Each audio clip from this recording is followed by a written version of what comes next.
Second রাউন্ডের কাজ শুরু করার জন্য প্রথমেই কিন্তু দুইটি চেন করে নিতে হবে। দুইটি চেন সমান একটা হাফ ডাবল কুশি। তো সেম ঘরের ভেতরে একটা হাফ ডাবল কুশি করলাম, এখানে কিন্তু দুইটি হাফ ডাবল কুশি আমার হয়ে গেল। এখন নেক্সট যে ঘরটা আছে এই ঘরের ভেতরে আবারও দুইটি হাফ ডাবল কুশি করতে হবে। দুইটি ঘরে চারটি হাফ ডাবল কুশি হয়ে গেল। 3 নাম্বার ঘরের ভেতরে দুইটি হাফ ডাবল কুশি করলাম, তাহলে কিন্তু এখানে একটা সাইডে 3টি ঘরে টোটাল 6টি হাফ ডাবল কুশি হয়ে গেল। আর একটা সাইড বাকি আছে। এখন বাকি ঘরগুলোতে আমি একটা একটা করে হাফ ডাবল কুশি করে নিব 6 ডাবল কুশির আগ পর্যন্ত। 2 3 4 5 6। তো এভাবে করে কিন্তু কাজটা করে নিতে হবে।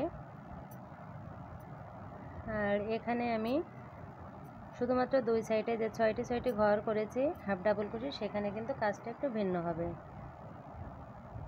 তো এখানে আরও একটা ঘরে কাজটা করে নিতে হবে। এখন দেখুন এখানে কিন্তু 6 ডাবল কুশির ঘরটা এসে গেছে।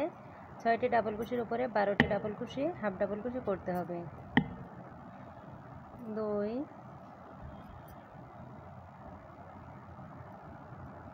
3 4 5 6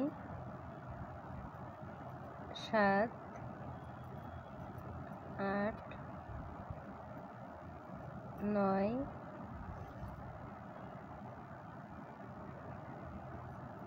10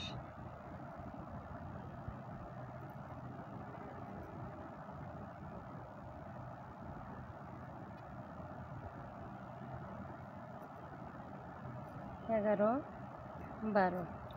6টি ঘরে কিন্তু আমার এখানে 12টা হাফ ডাবল কুশি করা হয়ে গেল। বাকি ঘরগুলোতে কিন্তু একটা একটা করে হাফ ডাবল কুশি করে নিব।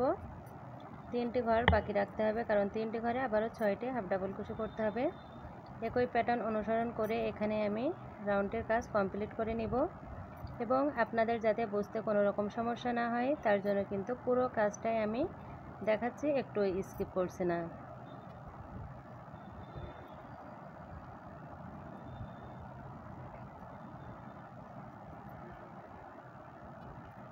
তো এই সাইডে কিন্তু আমার এখনও কাজটা কমপ্লিট হয়নি। একই নিয়ম ফলো করে প্রত্যেকটি ঘরের ভেতর দিয়ে আমি একটা একটা করে হাফ ডাবল কুশি করে নিলাম। এখন এখানে 1 2 3 আর 3টি ঘর বাকি আছে, দেখতেই পারছেন। এখন এই 3টি ঘরের উপরে 6টি হাফ ডাবল কুশি করতে হবে। 2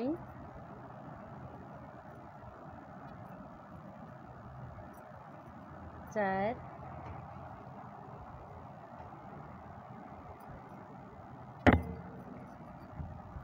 5 6।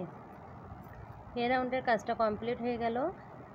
এখন জয়েন করার পালা। 2 নাম্বার চেনের ভেতর দিয়ে এভাবে করে স্লিপ স্টিচ করে জয়েন করে দিলাম। এখানে কিন্তু আমার 2 নাম্বার রাউন্ডটা কমপ্লিট হয়ে গেল।